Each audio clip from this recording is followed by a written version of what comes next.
Good Tuesday morning, everybody. Welcome to my Week 15 NFL recap. I'm Mason Speski, your host here, and today we are going to recap all of the action except for the Steelers-Colts game in the NFL throughout Week 15. I did that recap video. It's my Steelers game day post game, so you'll have to check it out. It's definitely a fiery one, so I would definitely highly recommend checking that out. That's for sure. You'll get a kick out of it probably. Anyway, though, without further ado, we have a couple videos today, so I'm going to try to be as quick as possible with this one. Just a brief analysis of each game and what it looks like for each team. Look, Week 15 is officially in the books. We only have 3 more weeks of regular season football left to go. Teams are fighting to secure their spots in the playoffs. Some teams are just fighting for top draft contention. Others are stuck in the middle of the road. Like, they're pretty much out of the playoffs. But they're not like one of the teams fighting for top draft contention either with losses and stuff. So it's definitely a slow finish for those kind of teams for sure. Unfortunately, I feel like the Steelers might be one of them if they lose this week. So that's unfortunate for sure. Without further ado, though, let's go into it here. And these are actually 2 teams that actually might fall into that category. We're going to start off with our Thursday night game. The Las Vegas Raiders defeated the Los Angeles Chargers 63-21. A lot of things on this one. It's crazy that the Rams scored the Raiders scored 63 points in a game. Following a game, they were shut out, like literally shut out by the Vikings. That was a horrible game. It was a 3-0 final score. You talk about the NFL, how it's such an offensive league, yet we're still having 3-0 final scores. That's just amazing. And Aiden O'Connell's a backup quarterback too. Not trying to disrespect him by any means, but I mean, just look, he's a backup quarterback, and he very much so outperformed Easton Stick. Easton Stick has been in this league a long time. The Chargers did at the end of the draft this year draft Max Duggan, the quarterback out of TCU that took them to the national championship last year. Big reason for their success. And they cut him, then I think they might have signed him back. I don't know. Herbert's hurt for the year, so these are both backup quarterbacks. A lot of backup quarterbacks right now, so that's definitely interesting, that's for sure. But anyway, the Chargers, they got demolished, and things were not pretty even in LA on Friday as the team dismissed general manager Tom Telesco and head coach Brandon Staley. Telesco, I feel like he did do a good job on some of his picks, like Herbert, he really hit it there. He did go with Tilly Apollo this year. I didn't think Quentin Johnston was a bad pick. I thought he reminded me a lot of Sorry, that was just a miscue. I thought he reminded me a lot of Devontae Adams, to be honest with you. I really like the guy a lot, but they're so obsessed with Keenan Allen. Even though when Keenan Allen's hurt, though, they're refusing to go to Quentin Johnston. That's Kellen Moore for you. Look at the Dallas Cowboys offense. They're soaring to new heights this year without Kellen Moore. Look at the Chargers. They're struggling with Kellen Moore. Bottom line is this. Kellen Moore deserves a ton of credit and respect for what he has done, but he is not a very good offensive coordinator. I will tell you that right now. He is not very good at his job at all. Not only does Staley need to go, I think Moore needs to go as well. He needs to just be out of this league as a coach. I think he's improperly utilizing Quentin Johnston, and I think the Chargers, Ben Johnson, he's a hot coaching name right now. He would make, I personally think he's a little overrated. I like Bieniemy a lot. I think he'd be a good one. Brian Johnson out of Philly. I mean, I know they lost last night. We'll get to that at the very end, but he'd probably be a good one. There's not many, though, good. Everybody wants an offensive mind. There's not many good offensive minds out there now. I was just reading an article about this. And it's largely because a lot of the strong offensive minds, such as Sirianni, McDaniel, all those guys are already taken, obviously. You're just trying to get an offensive mind right now because the league is going offensive. So I think there's going to be an uptick in defensive hirings this year. I definitely expect Brian Flores out of the Vikings to get a shot. I think he should be a head coach. Quinn in Dallas, I think he deserves a chance. And you never know. I hope Bieniemy gets the chance because personally, that's my number one candidate who I would hire. So I hope Bieniemy gets the chance. However, I do think if Ben Johnson's going to go anywhere, this would be the ideal opening for him. As for the Las Vegas Raiders, they're okay, but they're certainly nothing special. This was just the team was motivated. and they came out against a team that gave up on their head coach, and we knew that. Hang on. Bengals defeating the Vikings 27-24 Saturday afternoon. This pretty much put the nail in the coffin, along with the Steelers' loss to the Steelers' playoff hopes, unfortunately. Still have a chance, but not a strong one. Have to win this week. Actually, they play Cincinnati, so that'll be interesting. But anyway, the point being is Cincinnati's really good. They're performing well with a backup quarterback. Absolutely love Jake Brown's reaction after the game. That man got cut from the Vikings. Was down the whole game and found a way in the end to come back and win it. Congratulations to him. I think Boyd made a couple catches. Higgins. So that was a good effort by them for sure. As for the Vikings, the NFC, the bottom half is still relatively weak right now. So they still have a good legitimate shot at the playoffs for sure. So they got to win this week. It's a must-win game on Christmas Eve against the Detroit Lions, who we're going to move into next. But that was an interesting game in Cincy for sure. Now, just like I said, we're going to move into next. Lions and Broncos. The Lions defeated the Broncos 42-17. Saturday night at Ford Field in the nightcast of the tripleheader. Pittsburgh and Indy was the middle game we recapped on my postgame. So let's talk about this one here. Broncos, Lions.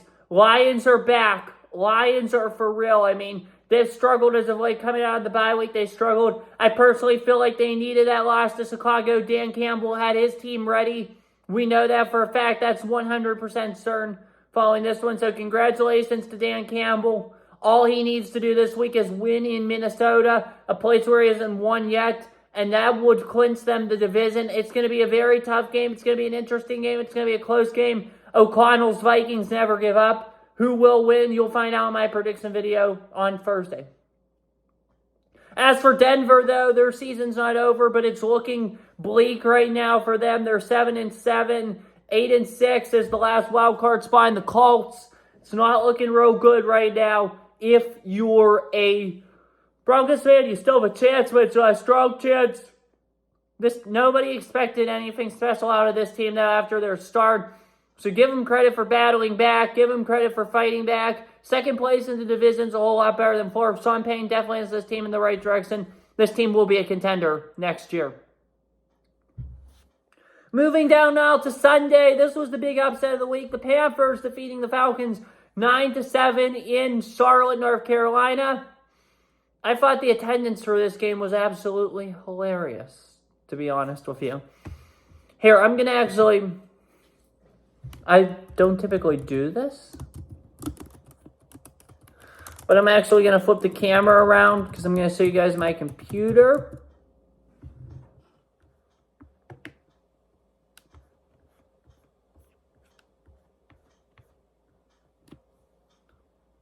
It was like 5,000 fans. I mean, it's about the size of a high school game.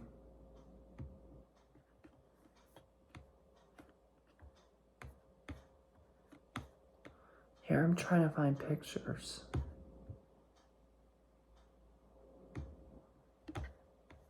All right, once those pictures come up, I'll let you guys know for sure.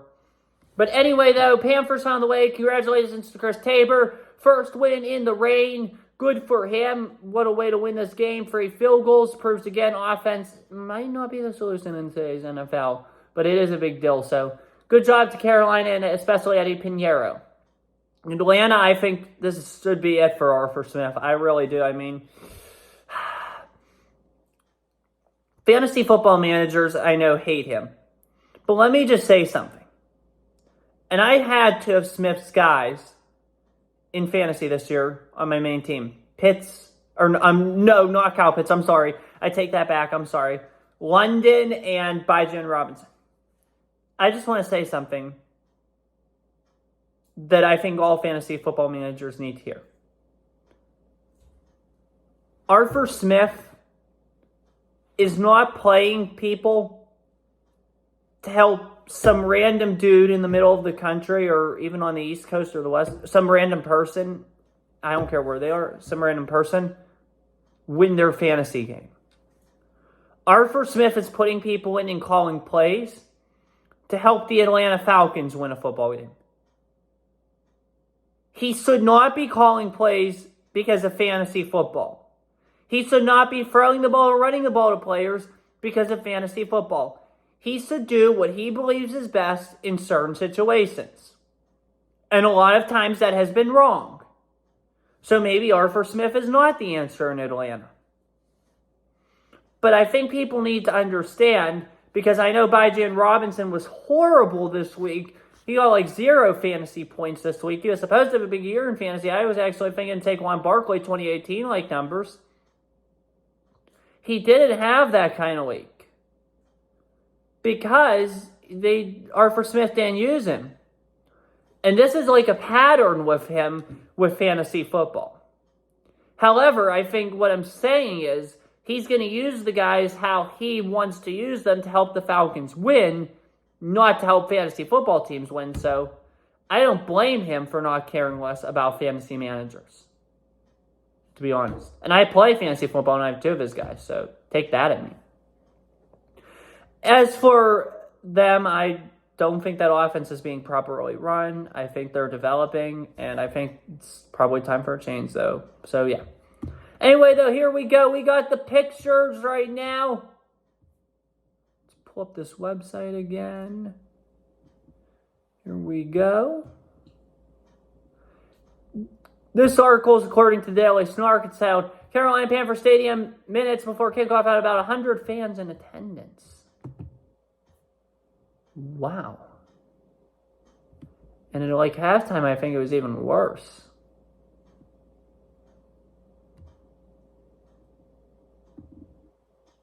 I'm reading. Here you go. All right, the picture's up. Just let me flip around the camera here for a minute. Here's my computer. Sorry if I'm blocking the camera, but I think is this sound good? I hope that sounded good so you could see what the Panthers' attendance was like this week.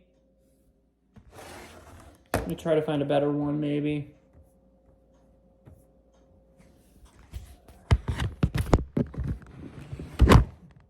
This is another really good one here, this picture. Sorry about my hands being in the middle of the camera blocking your view, but I don't know if you see the stadium. Oh, here we go. There you go. Very empty. Sorry if I couldn't get the best of views and all that selfie style, so it's tough. Anyway, though, point being, attendance was very low in Carolina this week. This one was an interesting game. I watched the very end of this one. I was bouncing back and forth between the NCAA and Women's Volleyball Championship between Texas and Nebraska. Congratulations to Texas on winning that. And also this end of this football game. Browns defeated the Bears 20-17 in Cleveland on Tuesday night. I'm sorry, today's Tuesday. I'm sorry, I was thinking about something because I was thinking about one of my grades for class, so I don't know why I said Tuesday night. That's why I said Tuesday night, but I'm sorry about that. Sunday after the Browns defeated the Bears Sunday afternoon in Cleveland, Ohio. This was definitely interesting. This game came down to the wire, and Fields actually, I've watched this play, Fields threw a Hail Mary attempt. Mooney actually almost caught it. In fact, he should have had it. Then it bobbled some more, and the Browns receiver should have came away with the interception. The Browns defender should have came away with the interception, but neither of them came away with it. The ball dropped, and the Browns won the game. Chicago is a talented team. They hung in there with Detroit. They should have beat Detroit in Detroit. Probably should have swept them. They hung in there with Cleveland. They probably should have beat Cleveland. You cannot blame this on Justin Fields. I always knew Matt Eberflus would not be the guy in Chicago. You have got to get somebody in there that's better. Do I think the Bears will fire Matt Eberflus? No, because they typically do give coaches 2 or 3 years. That's just how they operate. Let's look at the list of Bears head coaches. He was 3-14 last year. He's probably going to win 7 games this year, so I don't know. I can't see. I wouldn't fire him after he won you 4 more games than last year, but who knows what the McCaskies will do. So, Eberflus. Matt Nagy was there, who they hated. 2018-29, 4 years. John Fox, 3 years. Trestman, 2. Lovie Smith was there 8 years, who they probably should have never fired. It's weird. Mark Trestman, though, he was fired midway for the season, 13-19. Yeah, Eberflus will have been worse, so I don't think they will fire him. However, nothing in this NFL anymore shocks me, so I don't know, really. That's just my guess that they won't, so that's what I have to say about that. As for the Browns, obviously they continue to get lucky, but they continue to win football games. It'll be interesting to see this team in the playoffs, for sure. Buccaneers going to Lambeau, upset the Packers, win a December road game at Lambeau. This is a huge win for the Tampa Bay Buccaneers franchise. They're 7-7. They're leading the NFC South right now. Very good things are coming in Tampa. Baker Mayfield played his rear end off in this game.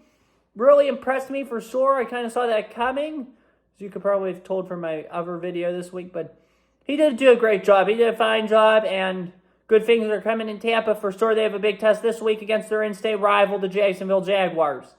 As for Green Bay, time is running out. This is not their year. This was supposed to be a rebuilding year. They hung in there for a while, but the walls are finally starting to close in. I do think you guys found your long-term quarterback in Jordan Love.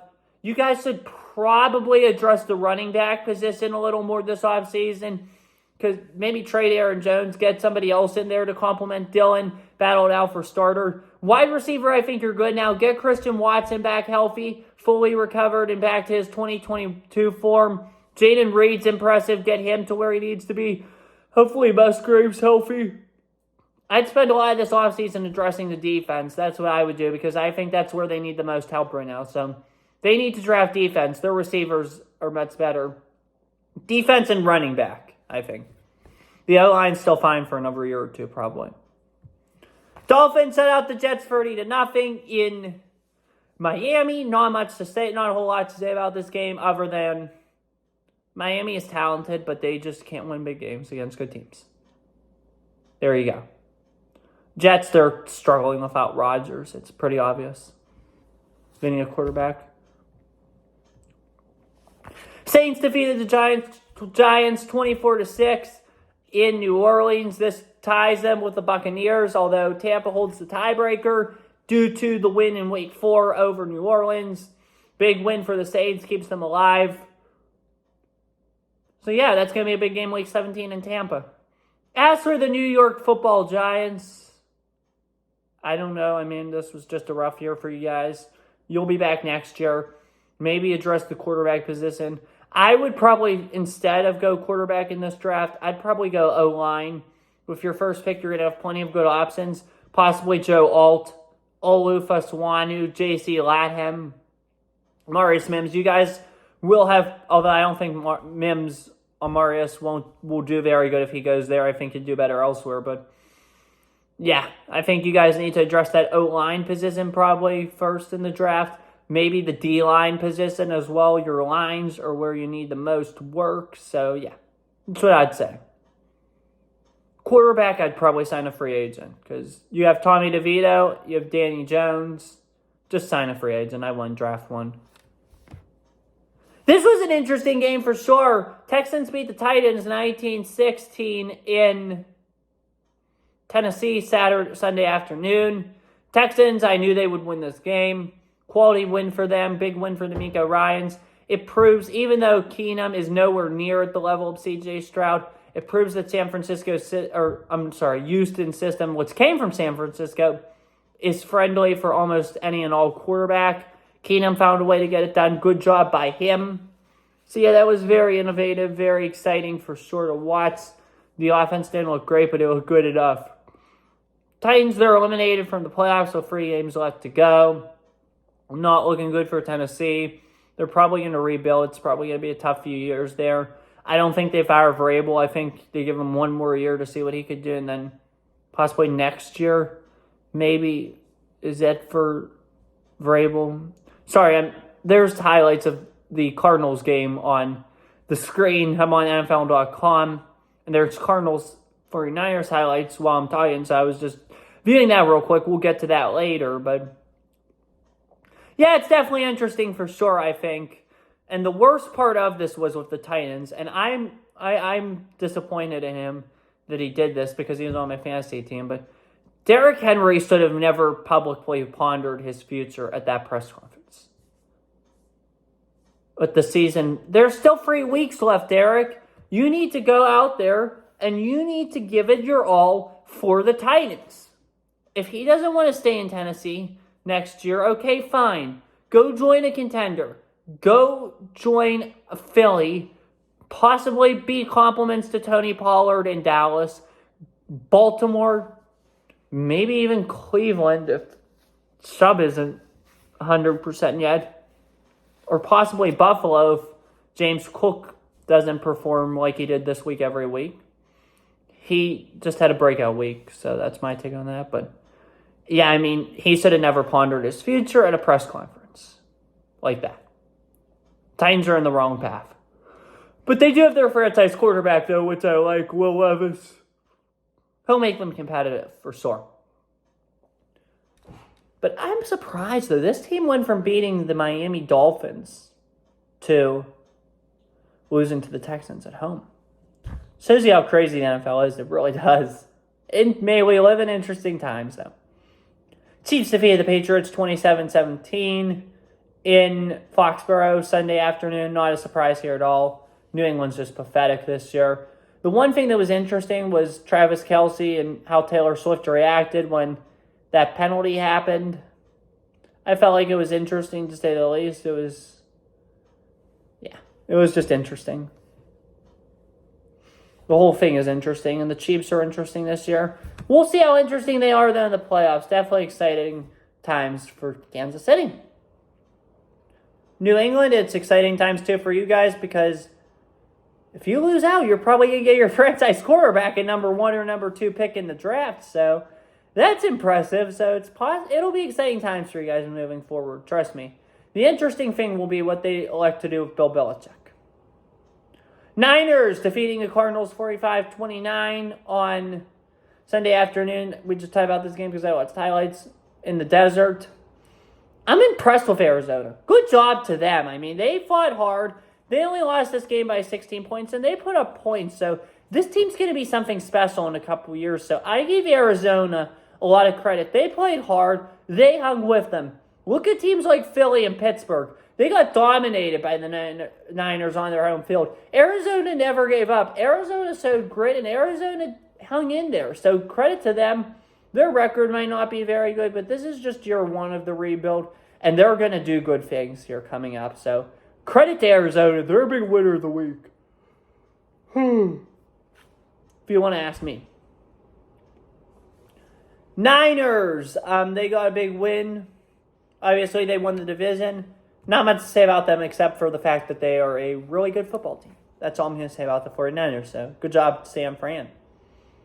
Rams defeated the Commanders 28-20 in LA on Sunday afternoon. Definitely not surprising to me. Commanders are just awful. They need massive change in that organization. They need to rebuild it. Josh Harris is going to do that January 8th. Most likely that's the day he's going to part ways with Ron Rivera and the GM, Martin Mayhew. Unfortunately, parting ways with people is a tough part of the industry, but sometimes it has to be done, and this is a situation where I think it truly has to be done so they could do what Detroit did and what Arizona is in the process of doing, and that's rebuilding the right way. They do have a young franchise quarterback, Sam Howell, so that's good for them. As for the Rams, everybody was wrong on them. Everybody expected them to be bad. I didn't. I predicted 8-9. Missing the playoffs by 1 game, but they're still very much in this playoff hunt, and they might get in, so good job to the Rams. I knew they wouldn't be terrible. This is a game, actually, believe it or not, that the NFL website's playing highlights of right now. We're going to talk about this as I watch highlights of it. That's pretty funny. But the Bills defeating the Cowboys by a final score of 31-10 Sunday afternoon at Highmark Stadium in Buffalo, New York.